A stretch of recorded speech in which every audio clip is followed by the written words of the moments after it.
Greetings from the United States, where all of us are becoming a lot more familiar with every inch of our basements. Now, one traditional question of metaphysics is whether there is life after death. Americans are asking a similar kind of question, namely, how do you get rid of a president after that president no longer is in office? And what I'd like to do in 5 minutes, though this is going to be 5 minutes of American football rather than 5 minutes of football throughout the world, is go through the methods of removing a president of the United States from office, looking at what's the paradigm case, why in each instance Donald Trump did not fit the paradigm case, what happened, and then briefly make some comments on constitutional practice in the United States, and hope to get this done approximately within 5 minutes. Well, one method of removing a president comes from Section 4 of the 25th Amendment, when a president is unable to discharge the powers and duties of office. And the paradigmatic case which inspired this amendment is the president is crippled because of some physical illness. The president has had a heart attack or a stroke and can barely get out of bed, is unconscious most of the time. And we also might imagine a paradigmatic case is the president is fully dysfunctional because the president is suffering from a mental disease that might constitute an insanity defense at a criminal trial. The president thinks the Secretary of State is a mushroom. The president thinks the Speaker of the House is out to kill him, and unless he avoids this, he'll die instantly. Now, a lot of people were saying Donald Trump was unable to discharge the duties of office, but they didn't mean that he was unconscious or suffering from a certain kind of mental disorder that would constitute a defense to a criminal trial, but that Donald Trump was a sociopath, or Donald Trump was unwilling to perform the duties of office and therefore should be gotten rid of on that basis. Well, Section 4 must be initiated by the cabinet. We know cabinet members occasionally had discussions of maybe this guy is too far off the rail, but we don't know the nature of those discussions. Nothing ever came of them. No cabinet member ever pulled the trigger. The second and most well-known method of getting rid of a president is impeachment. Article 2, Section 4 of the Constitution says the president may be impeached for treason, bribery, or other high crimes or misdemeanors. And the paradigmatic case might be sort of Benedict Arnold, who sold out the country. Or we might imagine a president who's taken bribes, or even a president who's committed mass murder, what we all would regard as a crime. The problem with Donald Trump, particularly the most recent impeachment, first, there were questions as whether what Donald Trump did was a crime. Some people thought what he said to the mob on January 6th might have been encouragement, might have been an advocacy, but normally under the First Amendment, it requires incitement to immediate action.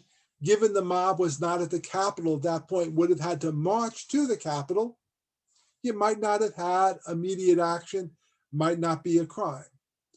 A second issue is, even if it's not a crime, could you still impeach the president? After all, a president who just simply goes on vacation 364 days a year would not have committed a crime, but you'd want to get rid of the person. So even if it's not a crime to support a mob attacking the Capitol, one might think the chief law enforcement officer of a country ought not to do that, and you ought to get rid of him. Beyond that, there is a question of, does impeachment apply to an officer who no longer holds the office? So when the impeachment finally took place, Donald Trump was no longer president.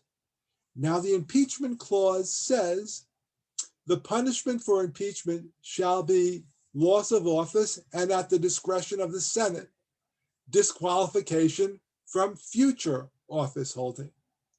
The question is, was it enough that all the Senate could do was disqualification? Most experts said yes, but impeachment requires a 2/3 Senate vote.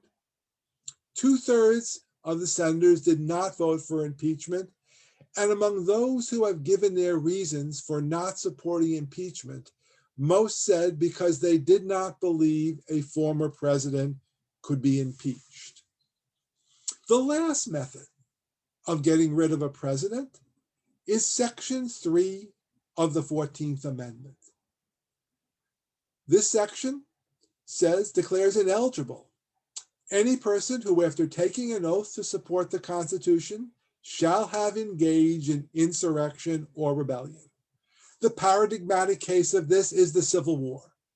The point of Section 3 was to make sure Army officers and former members of Congress who had taken an oath to support the Constitution but joined the Confederacy could not rejoin the Army, could not occupy positions in state government, could not occupy positions in the federal government. Congress was also thinking of people who might support the Klan. Well, again, with Donald Trump, this presents problems. It's very clear there was a mob invading Congress. Was that an insurrection? Does Trump's involvement amount to participating in an insurrection? This one is for the future to determine, but Section 3 has a different structure than impeachment that could be important. Impeachment requires a 2/3 vote of the Senate. It wasn't enough that all Democrats supported impeachment. You needed 17 Republicans, they only got 8. Section 3 only requires a majority. Democrats have that majority in both houses. We'll see what happens in the future. Now notice all these problems, the divergence between the paradigm case and, in fact, the actual case, are a consequence of interpreting an old constitution. Inevitably, the problems you are thinking about when you write a provision often aren't the problems you get. So you're thinking about the president with a heart attack. You're not thinking about the president who is a sociopath. So inevitably, you wind up interpreting. Now, the framers had a solution to this problem. They assumed the Senate would be entirely independent of the president, that there would be no parties, that there would be obvious common sense standards for determining whether a president had gone off the rail. Now we have parties. In many ways, some of the Republicans standing in judgment of the president were co-conspirators. They had also participated in some way in fomenting that mob. Others were dependent on the president.